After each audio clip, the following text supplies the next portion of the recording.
Namaskar. Hello and welcome to PGurus channel. I'm your host Sri Iyer. Joining me today is Abhijit Iyer-Mitra and a different name. You will know the name as soon as it becomes visible. Let's first welcome the guest of the evening, Abhijit Iyer-Mitra. Abhijit, Namaskar and welcome to PGurus channel.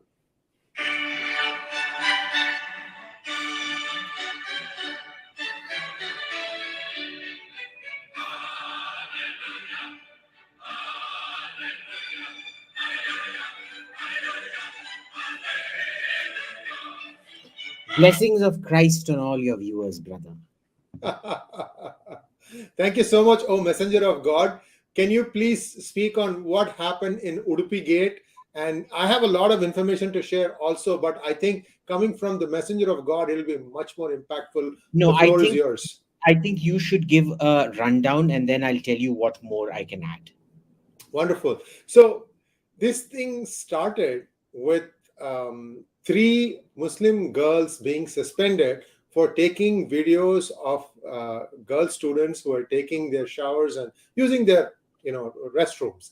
And it was very clearly organized and orchestrated. You could see that there was one girl standing guard to make sure that if somebody comes by, that they can hide their craft. And another one was taking the video. And the way she got caught was that the camera or the smartphone stuck up, and the girl who was inside the bathroom could see the thing. And once she shouted, the thing came down, and that's how this was discovered. Anyway, so hundreds of Hindu girls were feeling very upset about it. In fact, many were contemplating suicide. And when this was reported to the administration, they tried to play it down.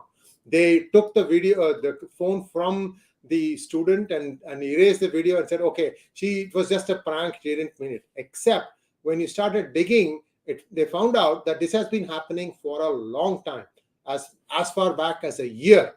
And not only that, there appeared to have been people who were handing off phones from one person to the other, and clearly some Muslim boys were seen taking the phones. So essentially, it's just a phone that is being used to record, and then the videos were being circulated. The police played down all of that, saying that no, there was no such thing. That was all a lot of kashmalam.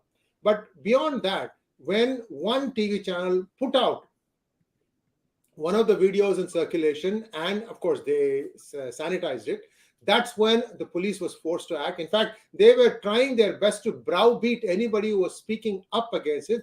Rashmi Sawant, Shefali Vaidya, Smita Mishra on a different topic. And that's where Mr. Zubair comes into picture. I've also seen one news item where Priyank Kharge, the son of Mallikarjun Kharge, who's the IT minister in Karnataka, he had appointed Alt News Zubair as their fact checker.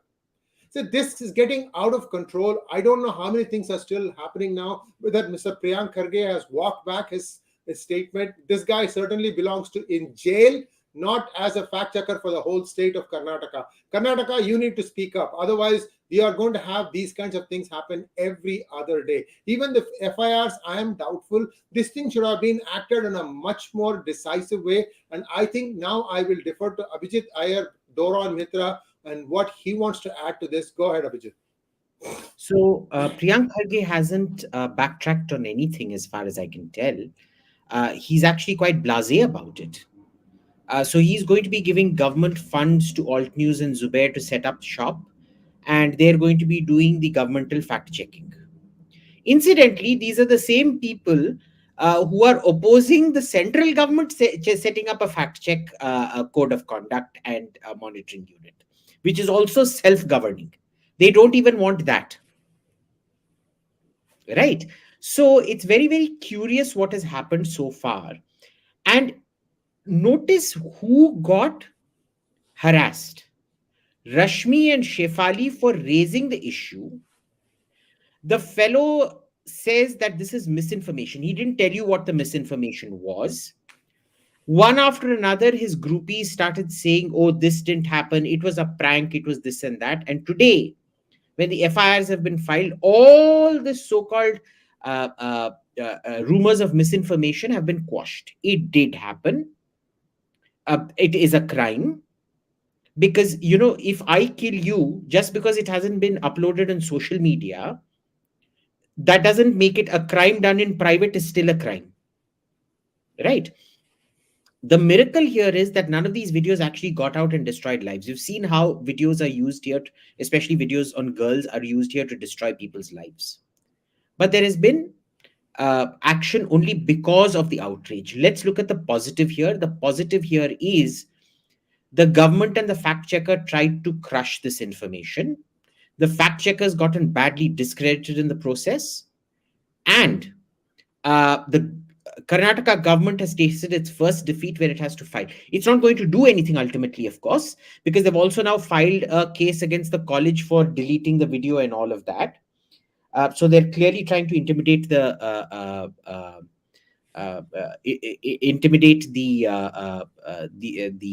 कहते हैं, the college as well into silence, which will work because 5 years is long enough. They can shut down the college and things like that. The college will also comply.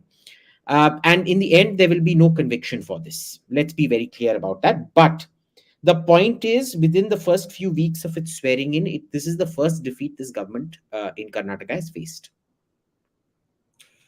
One other thing is, in all this stuff, why hasn't Mr. Zubair been also filed an FIR against? After all, he was peddling false data that has been since proven. And now, why is Mr. Priyank Kharge still bent upon appointing him, a proven liar, as their fact-checking authority? Because they want a proven liar as their fact-checking authority, you see. That's the whole point. That's the whole point. My fellow Bengaluru brothers and sisters, I'm talking about Bengaluru, Mangaluru, Mysore, Dharwad, Hubli. You guys are very educated, you're right, erudite, right? You have to speak up on this one. Get this guy out. He belongs in jail. I don't know how long he's going to stay out on bail on the previous offense, but he really belongs in jail, not your fact checker. If you don't stop it today, if you don't stop it now, you are going to have hell to pay. Do it now. Start a signature campaign. You can use Proton Mail. You are all savvy, guys. You create your own Proton Mail account. So the MLA or the MP to whom you are writing cannot locate you. And give them hell. Tell them resident of Bengaluru, resident of this, resident of that. But make sure that the message is sharp. You can you do so many WhatsApp messages. Can you not type an anonymous email to your corporator, to your MP, to your MLA, and tell them, this guy is not going to be my fact checker. This guy belongs to jail. Belongs in the jail. Anyway, that's my 2 cents. Abhijit, I'm surprised that you are taking it so calmly, man. You need to really, up your quotient, anger quotient. I'm basically sitting down and thinking that Karnataka is getting exactly what it deserved. But see, the thing is, the middle just like class Tamil Nadu has gotten exactly what it deserves, this is what lies in store for us. I would much rather that the Congress expose itself in 2023 than win the election in 2024. Sure, this government is like 60% decent, 40% useless. But understand, they're the least worst of all the options. I don't like the BJP. I don't like this government. But I will still vote for this government precisely because the one thing that this episode has done is that it has confirmed the fact that I will be voting for the BJP in the next election, in spite of everything. Yes, indeed. And now let's take some questions. We have a lot of questions, and hopefully more of the story will start coming out by way of answering our viewers' questions. Let's go ahead. Ishan Khosla wants to know your views on Balasaheb Thackeray. Do you think Babri Masjid demolition was necessary for Ram Temple? To answer the second part of your question, yes, 100% it was required, because the problem is with the law, possession is 9/10 of the law. You've heard that? So it would have been made, the Supreme Court would have found some way or the other to then, even though the property dispute was proven, they would not then have allowed the demolition and the consecration of the Ram Temple. So yes, it was necessary. And my views on Balasaheb Thackeray, absolute hero. Absolute hero. Sure, he beat up Madrasis like me in Bombay in the beginning and things like that, but he more than made up for it later on in terms of how he protected Hindu Dharma. His own offspring would do a lot better if they stayed in his own footsteps. Next question, please. Ishan Sharma wants to know, what is the aim of opposition by introducing the no confidence motion even after having no numbers? Are delaying the UCC bill, Delhi Ordnance Bill the reasons? Look, they want to get. See, this is something really stupid. Modi, in any parliamentary debate, do you know the 11 to 1 parliament slot, which is live telecast, has insane TRPs? A lot of people watch it. I did not even know that. I did not even know that till today. I was having lunch with a member of parliament and she told me about this. And then I checked it up and it's actually true. So, what ends up happening is these guys, the Congress, they want to discuss everything. They are literally, see, it doesn't matter who you are, the prime minister is going to get the longest slot in speaking. So, all these guys will get secondary slots, non-prime time slots. The prime minister will get the bulk of the online slot, the prime time 11 to slots. 1 slot, yeah. And then he's going to slaughter you because he's fantastic in parliament. He's very good at repartee. He's very good at slaughtering his opponents in parliament. You're literally handing him a victory. To karo. You still haven't learned your lesson, karo. And no, Next it one, is not please. delaying the UCC bill and the Delhi Ordnance Bill. Apparently, several bills were passed today by voice vote. They're just doing it by voice vote because, given the numbers, the voice vote can't be challenged. Future of AAP post the Delhi bill. Future of AAP post the Delhi bill, nothing. It is, in my opinion, plateaued out. But plateauing out makes it even more dangerous. It makes it even more dangerous because it's USP. The moment they attended that Congress sponsored, what was it? India.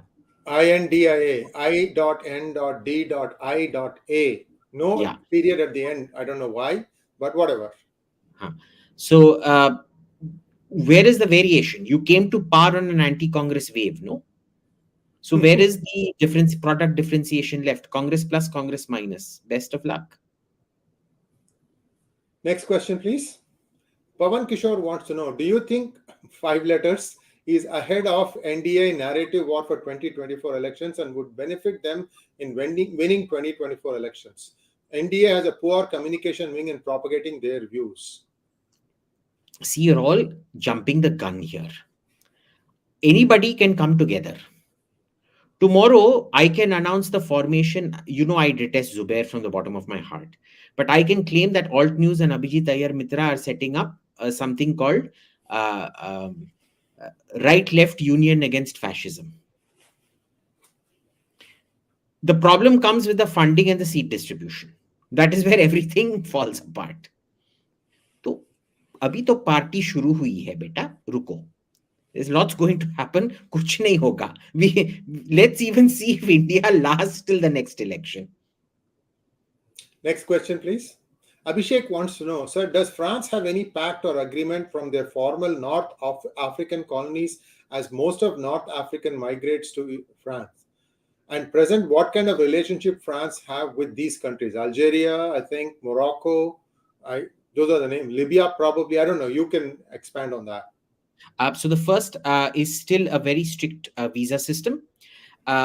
In the past, a lot of the Algerians came to France because Algeria was not considered an overseas colony. It was considered a part of metropolitan France itself. Okay, so you could actually move quite easily. Most of them did not want to move, but many of them did. Today, there are formal visa relations between all these countries.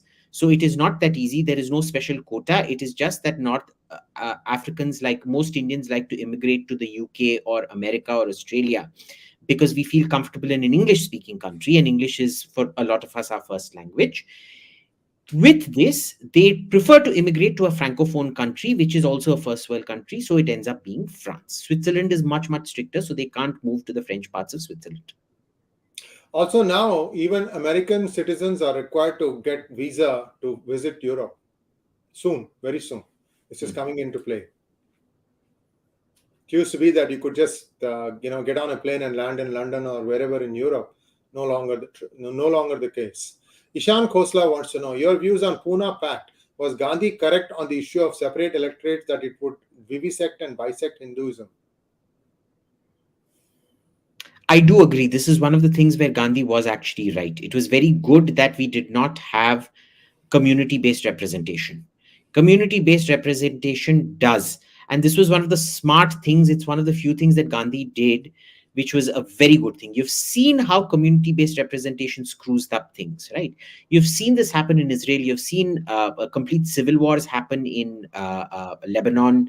You've seen how community based representation has completely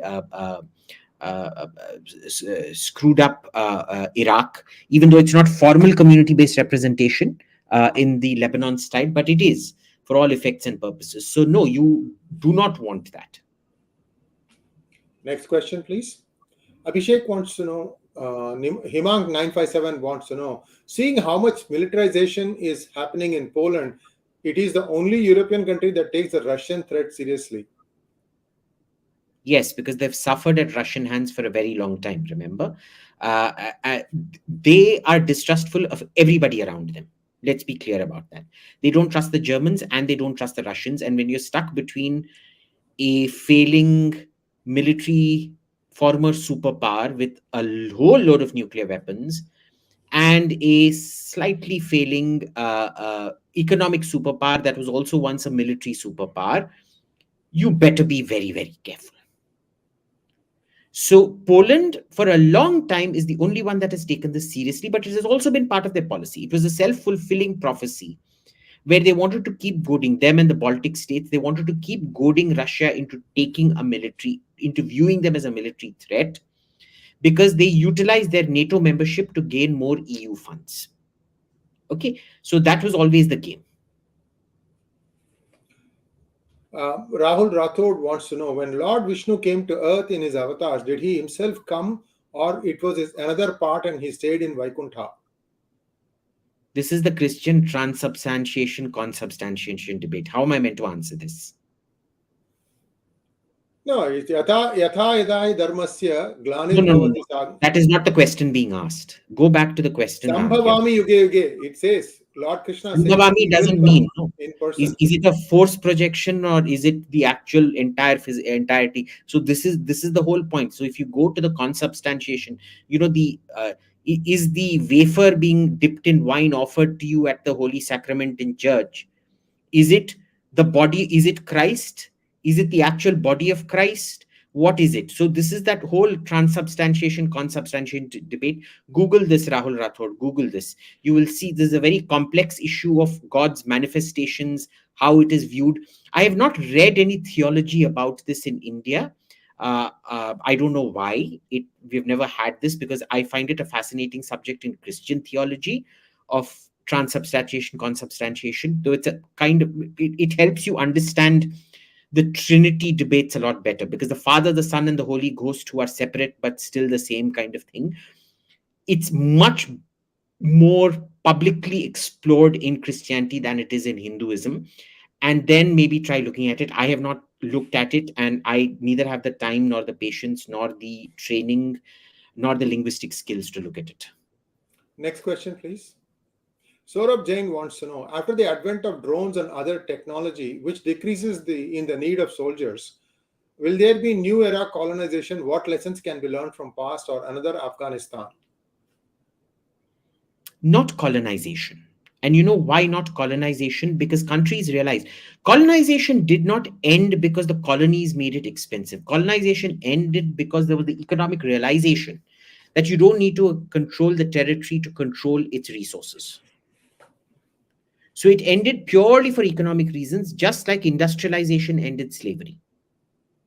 Slavery wasn't ended through the goodness of anybody's heart. So even today, there is no need for colonization when you can just obtain things as and when you want, and at a much cheaper cost than the cost of occupation in order to extract that material. Okay, so no. And mind you, this whole thing about this, $7 trillion or $1 trillion, I forget how much, in Afghanistan, it was based on a 1970s or 80s Russian survey of Afghanistan, Soviet survey of Afghanistan, And most of the things there were not extractable, not commercially extractable. So, no, it hasn't changed anything. Next. Next question, please. Thank you, Marwan Al-Balushi. Abhijit bin Arabi. I don't, you said that Lee Kuan Yew was corrupt. Any Arab. evidence? Arabic. No, there's no evidence, but there's heaps of knowledge about it. These are the common things that Singaporeans talk about, but you'll find little to no documentation about it. It's like the hundreds, some say thousands of people who went missing. I know two people at least whose parents went missing because they were members of the Communist Party. No records of them, no investigation done into them, etc., etc., etc. So it happened, and there is a lot of uh, stories and even substantial circumstantial evidence of this corruption. Now, you've asked me this question. I'm going to dig up and give you the cases the next time. But very significant corruption that happened in Singapore in Lee Kuan Yew's time, which was then in the early period because the People's Action Party needed money to fight. And then it stopped. It stopped kind of because it was uh, a good system that compensated for the corruption. But yeah, he did take money in the beginning. Guys, many people And don't there know have this. been people who have taken money even during and post the Lee Kuan Yew period, by the way. Many people don't know this, but Singapore and Dubai are alleged to be the biggest money laundering countries ever in the world. And this is something that is spoken in hush-hush tones.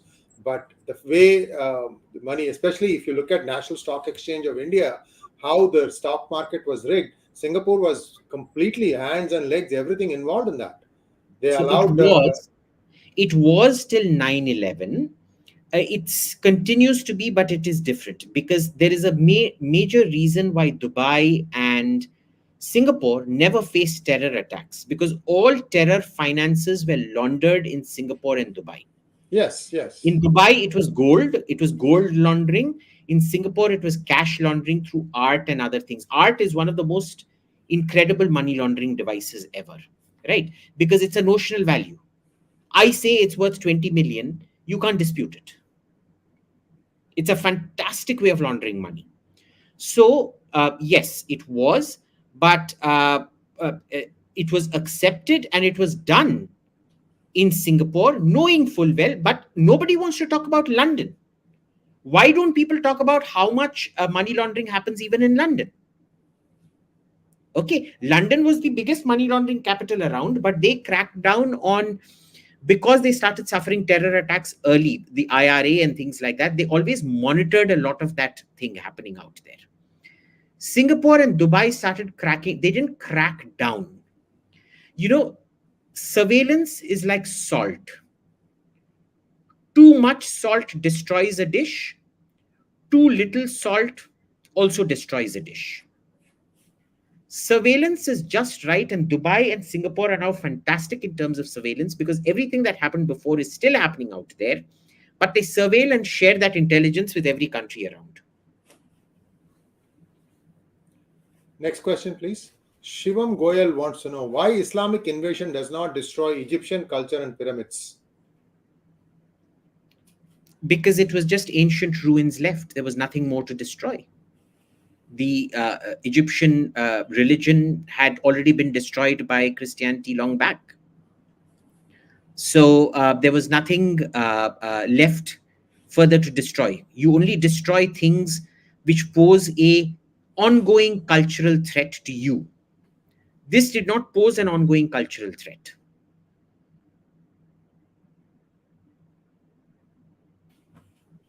Next question, please. Mr. Bharani wants to know, Abhijit and Sri, your view that who would you blame as the reason behind TN blue collars losing their work ethic if you compare to PL in 90s? What is PL? Do you know? I'm sorry, I didn't understand this question. Sorry, can you rephrase it and resend it and we'll try and pick it up right away? Thank you, Raghav Shroff. Gentlemen, why doesn't Congress do away raga? Is Shekhar Gupta right that only he can bind Congress?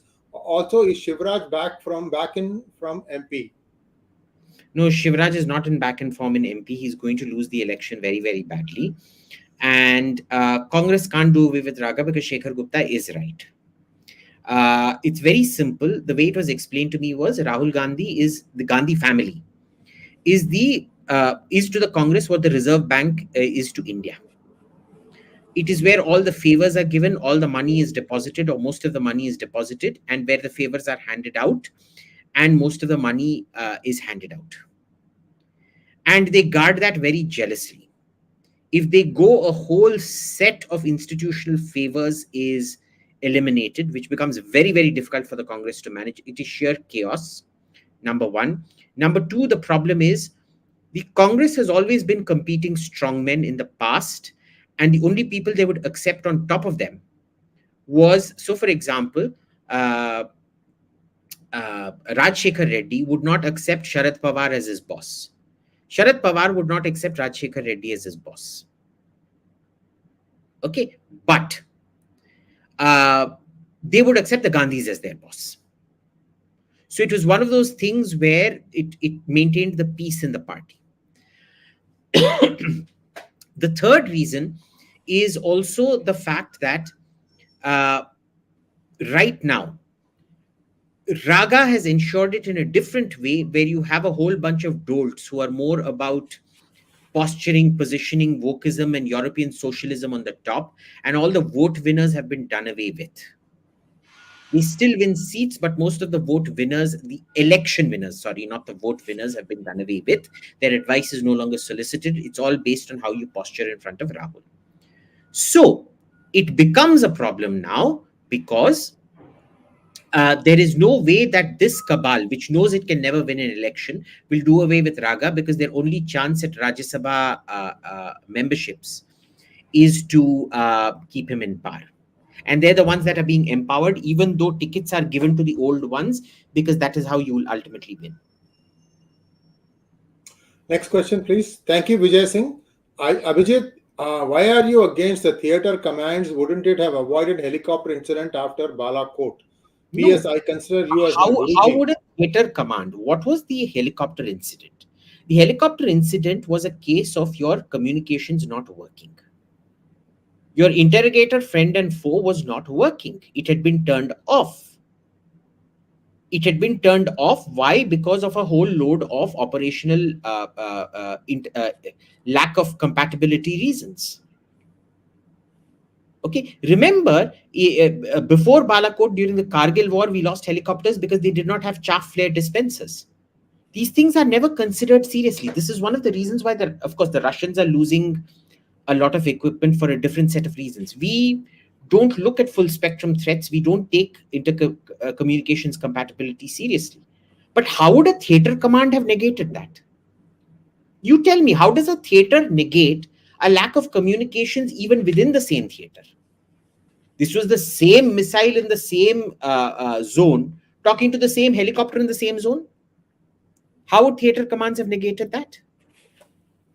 If anything, if the army wants to divide itself into theaters, fantastic. But I do not think the Navy and the Air Force should divide themselves into theaters, because they are such highly mobile things. The same Rafale can fire, say, 2-3 scalp missiles at Lhasa, sitting deep within Indian territory, and then go on to do an air dominance mission on the Pakistani side, using its meteors and Micas, all with just one takeoff. Why do you want to allocate it to a theater? It defeats the whole purpose of warfare. You can't have these theater commands. If anything, you need to be integrating your pools and things like that. The theater command is not just dangerous, it is also an extraordinarily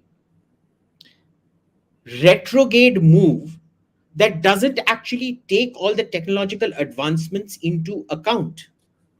Therein lies the problem. Next question, please. Neeraj Kulkarni wants to know, is it common knowledge in USA that NGOs are utilized to interfere in other countries? Was it unknown in India? There was so much NGO influence in Manmohan government. Example, Aruna Roy, etc. Go ahead. No, it is not common knowledge. They always look at NGOs. NGOs have a very benign this thing in America, because most Americans think that they're going and helping, starving children in Africa get food, etc., or people in Bangladesh get. Remember, NGOs actually helped Bangladesh overcome a lot. We make fun of them, but they did help Bangladesh overcome a lot. And it became almost a sort of petri dish for NGOs to test out their theories and things. Some succeeded, some failed, but a lot of them succeeded. There is still that sort of romanticism, because nobody actually describes what these NGOs do out there in an American idiom, in an American context. Okay. They were always known in India, but they've bloomed because they're a fantastic second source of diplomacy and undermining local governments. So they have, to a large extent, been co-opted by the US. Third, was there so much NGO influence in the Manmohan government? Yes, it was. They were put in that, what was that Sonia Gandhi's commission called? National Advisory, NAC. Council, NAC, yeah. National Advisory Council. Yes, it was. And some of the stupidest things came out of there. Jean Drèze, for example, food security bill. What he gave was not food security bill. It was a carbohydrate security bill. Carbohydrates are not food per se. Food is so much more than that. Or what was it? The right to food, not food security bill. Right to food. No, right to education, where they said that right to education. Another extraordinarily stupid bill, which essentially passed on the state's burden onto private players, where if you set up a polytechnic, assume you set up a polytechnic that is only going to run classes on Murano glass chandelier making and 17th century French crocheting. Very expensive raw materials, very limited prospects of employment. Okay. But if it is an educational institute, 10% you have to allow. What percent was it? You have to allow, or you have to give to the economically depressed sections of society. You tell me who's going to come learn Murano glass blowing at this institute? You tell me honestly, who's going to come? So there were a lot of things, and these NGOs are a goddamn bane. If you sat on the NAC, you should be disqualified from policy permanently. Shashwat, thank you so much. Can you elaborate on how French dealt with wokes? I think we've done a whole podcast on this, Shashwat. You need to go check that. We're not with Shri, so we're not going to do that. Second question is Patriot system really working, or is it Arrow missile system better than that? There's no real way of comparing it. Remember, the Patriot today is a very, very old system. It's a very old system. It's 20, 30 years old.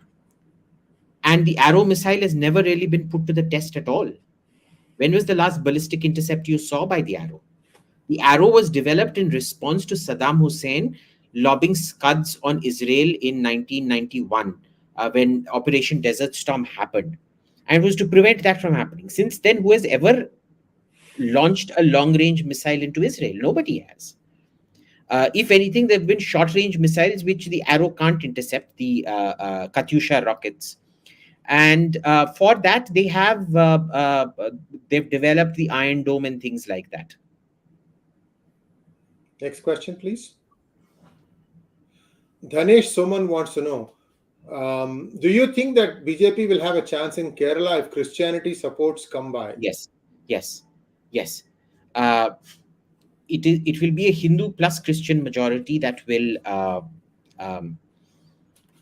bring, if at all, the BJP, which is why I think Anil Antony joining the BJP is a big deal. Next question, please. Guts the Black Swordsman wants to know, do you think the change in mindset on countries like Saudi Arabia and UAE with respect to Islam is more because of economy and fear of becoming irrelevant once the oil dries out rather than a need for reform? No, I think they all fundamentally understand the need for reform, and I want you to go back to this. Who was the king at that time? It was Faisal, but Faisal didn't say it publicly. King Faisal of Saudi Arabia. I think it was King Fahd. His famous interview during Gulf War. I think he was the 1991. I think he was the chap in charge at that time. Um,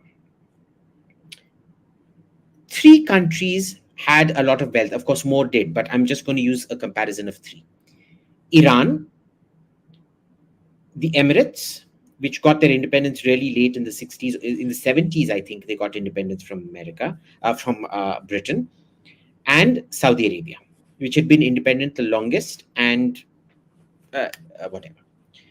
Iran developed the fastest, Saudi Arabia the slowest, uh, Emirates started developing the last of the lot. Now, Iran went too far with its progressive reforms to the point where Fahd in that interview, I wish somebody can find that interview. Fahd said on CNN, I think it was, I forget now, that Faisal had gone on telling the Shah, and at this time Saudi-Iranian relations were excellent. And Saudi Arabia, in fact, was the second fiddle. Saudi Arabia used to get not second-hand stuff, but second-grade stuff like the F5s, whereas Iran was given all the new fancy equipment like the F4s and the Tomcat, the F-14 Tomcat and things like that. But anyway, what happens is they go on telling the Iranians, brother, slow down. You're going too fast. You don't understand the kind of centrifugal forces that you are putting out. You remember the Emirati minister who scolded the West saying, you don't know, you are nobody to teach us Islam. We know our own religion. We know our own people. We know what they're ready for. He was right. But that was the same thing Faisal was doing to Pahlavi, the Pahlavi Shah at that time. He was saying, you are going too fast. Do not do this. In those days, it wasn't known, this urban-rural thing. This knowledge of that, I think it was known, but it wasn't popular in anthropological studies and things like that. But now it has become known. We know exactly why that happened, because a large part of the population remained rural. They did not modernize their mindset. Urbanization has its own sort of, what is that? Oh, okay. Dump Anyway. trucks moving about. Achha. So, it was like that. And Faisal went on warning him. He did not listen. But this path that the Emirates have taken, which Saudi Arabia now feels safe to follow, the Saudis would not have followed this path had the Emirates failed. In that sense, Dubai kind of took that risk. Abu Dhabi developed later, because even so, if Saudi Arabia took the Emirates as its petri dish, the Emirates took Dubai as its petri dish. Initially, it was Sharjah to some extent, but Sharjah was more about high life and socializing, and it's actually gone regressive. Whereas Dubai has progressed so far today. And then Abu Dhabi said, okay, now this is a model we can duplicate, and now they are also developing that model. There are places, say for example, within the Emirates, like I don't know about Ras Al Khaimah, but I think Ajman and Sharjah have now implemented Sharia, I think. I don't know, which are kind of going backwards, probably because the good times have ended. Remember, Dawood Ibrahim and co only used to go to Sharjah cricket matches and things like that. But these two have gone, and because these are the two fulcrums, one is a financial center, the other is the political center, have gone. It became a sort of lighthouse for reformers within the Arab world, consensual reformers, not social disruption, but general social consensus-based reforms. Remember, these are Bedu societies where everything is done through consensus. Okay, so Faisal was killed because of that. Even though I think two of that killer's brothers, there was the Otaiba or Otaibi clan that had taken over the mosque in Mecca and then got executed and things like that.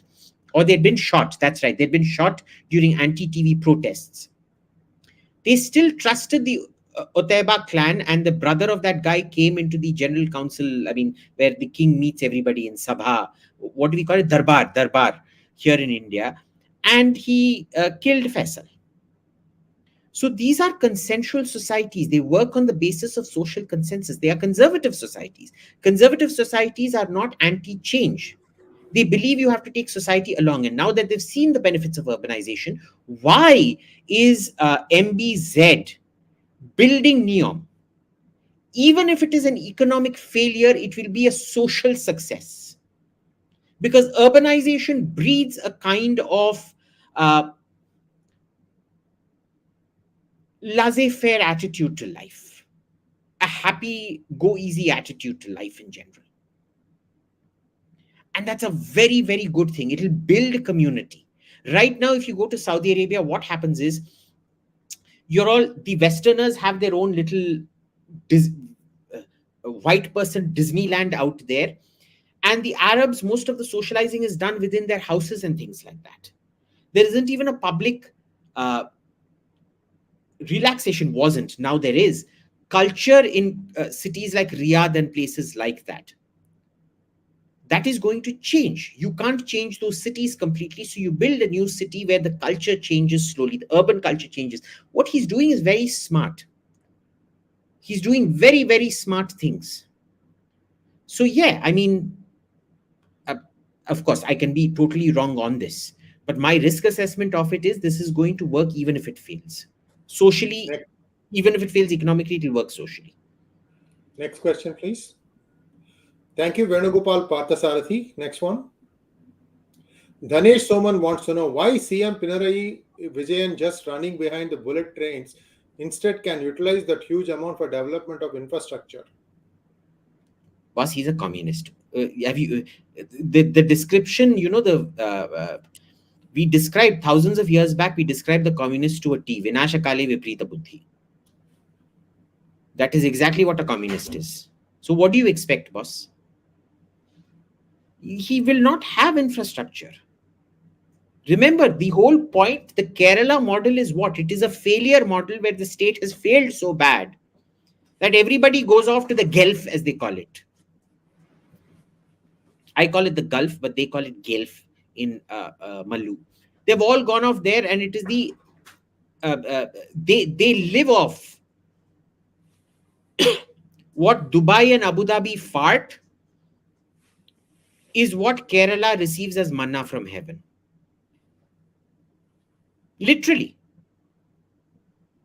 If it was the great communist model, why couldn't it be replicated in Bengal? These guys are nihilists. They're fundamentally nihilists. They will do nothing. They will not develop infrastructure, because the first thing when you develop society, infrastructure and urbanization develop society, is it will stop voting for people like this. Does the word nihilist come from Nash, like destroy? Not really. It could. I mean, nihil is to, it's Latin. It's for what? It is to not undo. It's almost from shunya kind of. I mean, it's a complex concept, but no, I don't think it comes from Nash. Next one, please.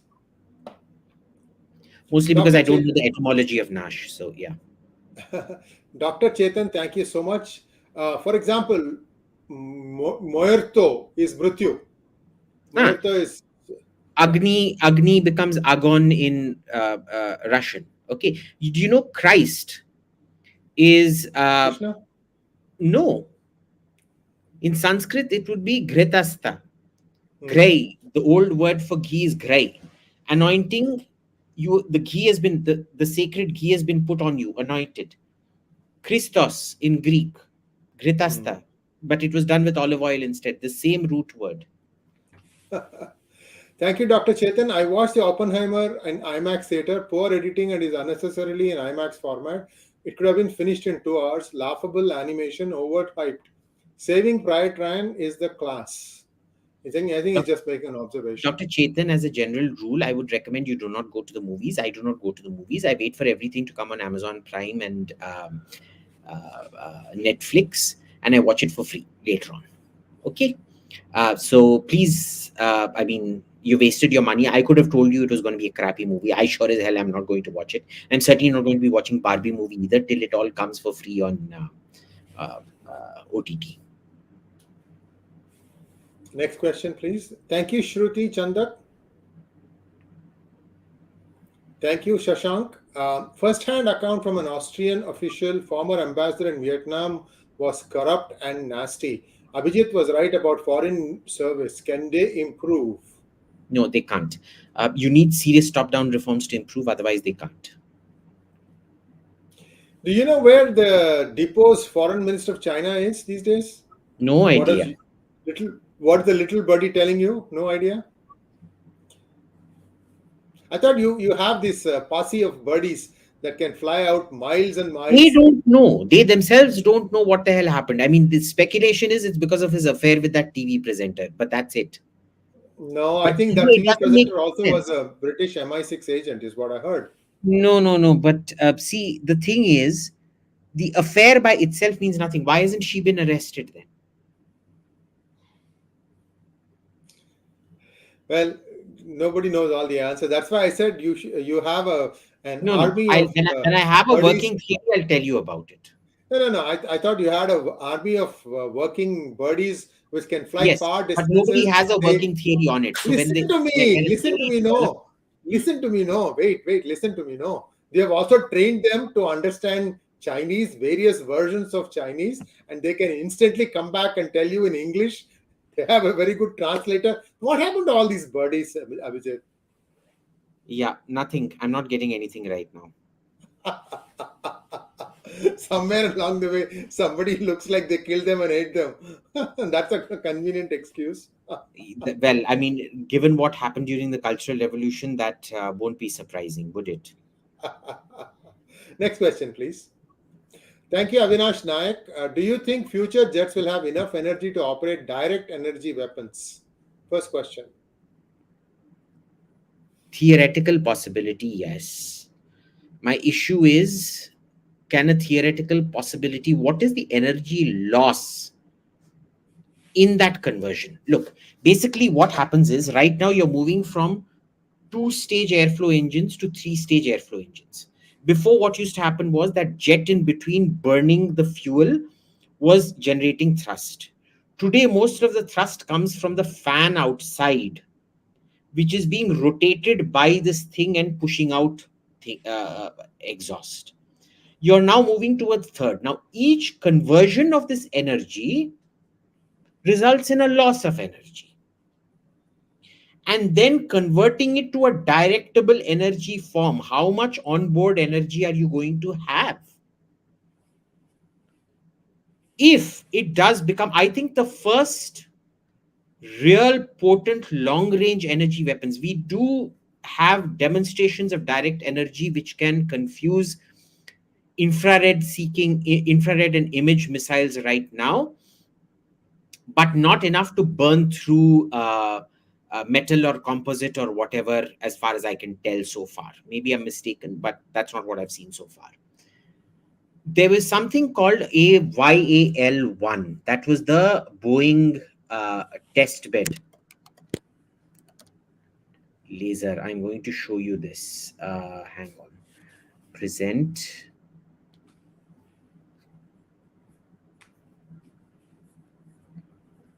Do you see this? It Yeah, was a complete share it. Boeing Go ahead. 747.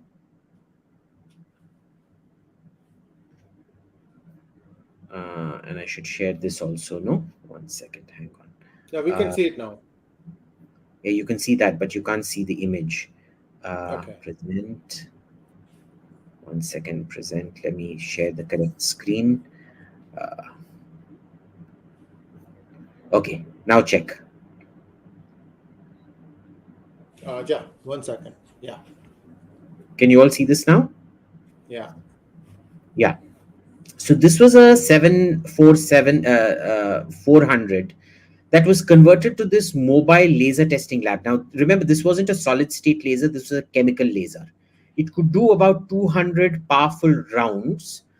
And I want you to check. This is how the laser was fired. This thing on top here, this thing here is how it was directed. You see these two balls, this and the one Yeah. below, were the ones that would direct it. Hmm. But this here was the shooting mechanism. Hmm. Okay. Now we have moved to solid state lasers. I don't know how much energy loss is going to be there. Uh, I don't think we have overcome energy loss to the extent right now for lasers to be potent long range weapons.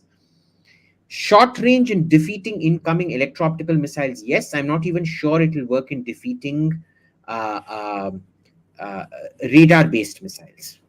Because, see, the thing is, in electro optical system, by its very nature, will be uh,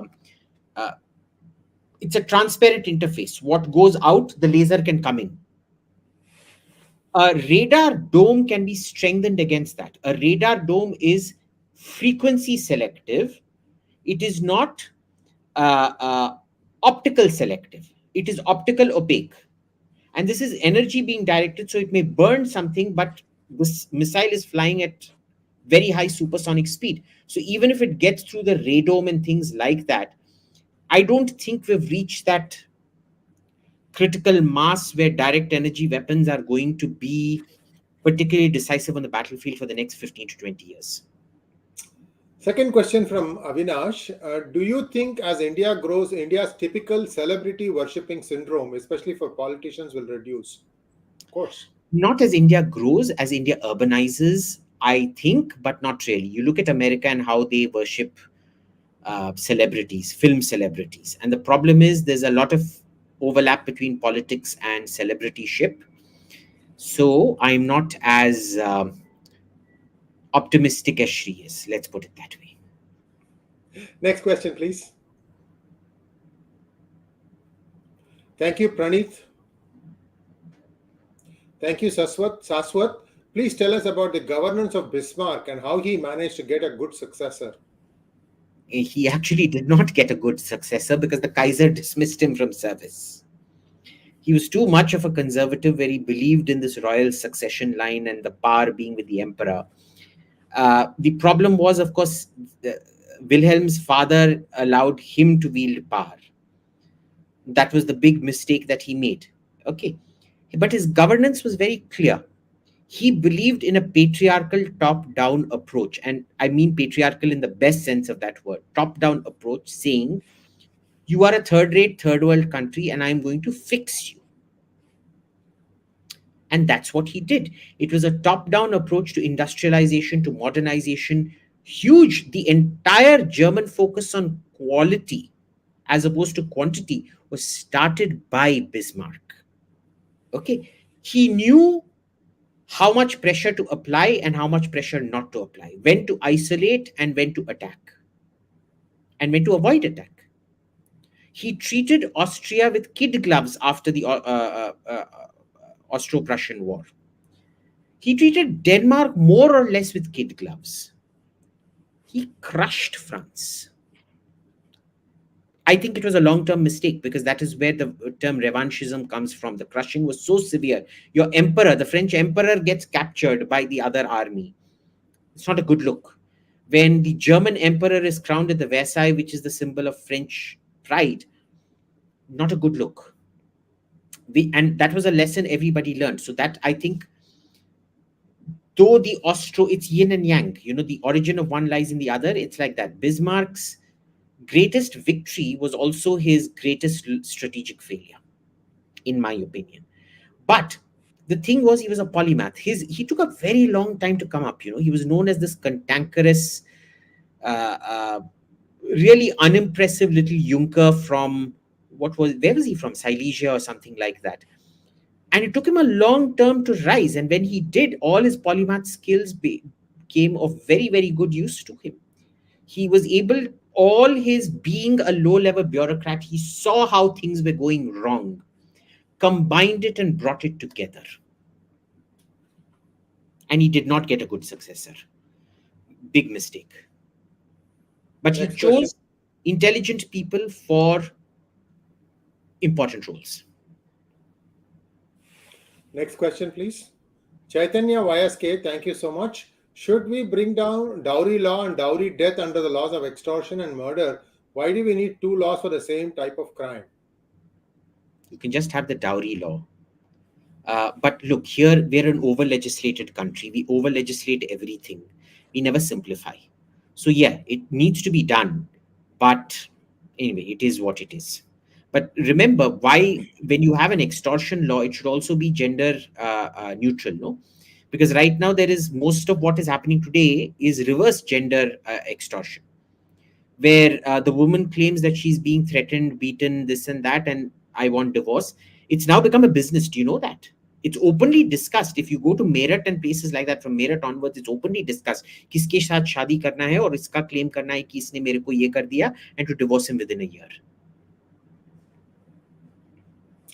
Next question, please. Thank you so much, Alek Reddy Poduturi. Hi Abhijit, too much information consumption seems to be more toxic to mind. How do you keep up with all different kinds of information while organizing information you get? Need some tips. I have no idea, Alek. I have absolutely no idea how I do it. I'm sorry. A lot of people consider me toxic. Maybe that's a description of the first part of your sentence, in which case I'm the last person you want to listen to on this. But yeah, I'm sorry. I literally don't know. Thank you, Navneet Chaudhary. DRDO had start as a BARC and ISRO. What scenario now? What's the scenario now? I don't understand that question. I think what he's trying to say is, see, technologically, right? BARC and ISRO were the first few things. And then when DRDO started developing, a lot of people came from BARC, Baba Atomic Research Center, and they ended up becoming directors. And I know this because Hyderabad had a bunch of labs, DRDO, DMRL, DLRL, DRDL, and all that stuff. So I know how this thing worked. I think that's what he's saying. Now, what is the scenario about DRDO? Where is it doing the recruitment? There used to be a lot of direct recruitment. If you were a class topper, you usually got an interview with DRDO and then you got placed if you're reasonably good. Salaries were very good when I was interviewing. Go ahead. Salaries have to be kept government level, so they're not exactly great right now. Number one. Number two, understand, like all government organizations, like the IFS literally has some of the most brilliant people I know. But overall, as a general average, it has some of the most stupid people I know. And that would be true of every government department. Is DRDO government department? Then that is how it functions. Understand the DRDO has done some fantastic stuff. Okay, a BARC as well. The parts that have come under direct prime ministerial control, which is all things nuclear delivery. So the ballistic missile program, the long range hypersonic and cruise missile programs, they've all done fantastically well. Okay, the nuclear submarine program has done fantastically well.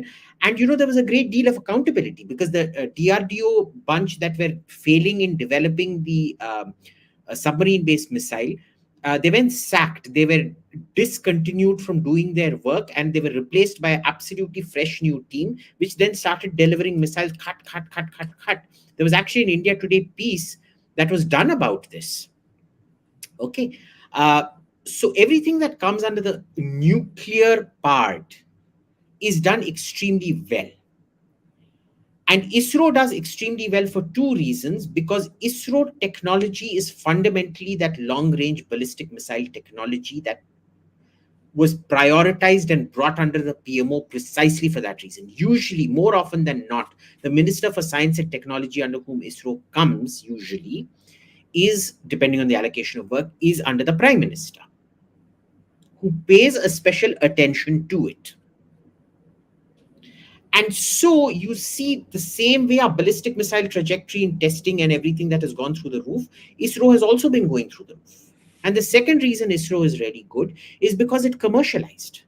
It started exploring commercial ventures very, very quickly. It didn't have to depend on government handouts like the other parts. So how is it that DRDO is so fantastic in developing long-range ballistic missiles, and long range attack missiles, basically anything with a kind of a nuclear role, but still can't complete their surface to air missile properly. Thank you so much, Abhijit. And the remaining questions will be taken up and answered on channel 2. Once Oh, again, it's please already like, 10 share. o'clock. I was having fun. I thought we'd just gotten through half an hour. Damn. We've just crossed 1 hour. Pending questions will be recorded uploaded on PGurus. We are too many, so we can't do justice now. So we are letting you off easy today, so you can go back and enjoy that bottle of wine that you got. Viewers, thank you once again. Please like, share, and subscribe to our channel. Don't forget to click on the bell button for notifications, and do share by way of comments what you think of Abhijit the Great's answers. Namaskar. Feel free to abuse and whatever as well. Also, don't forget to like, click, share, subscribe, and do abuse as well, just for the algorithm. It still helps us if you abuse us. And we shall be recording all the supplementary questions tomorrow. Thank you so much. And put it up on the second channel. So also subscribe and like and share on the second channel. Thank you so much. Thank you so much.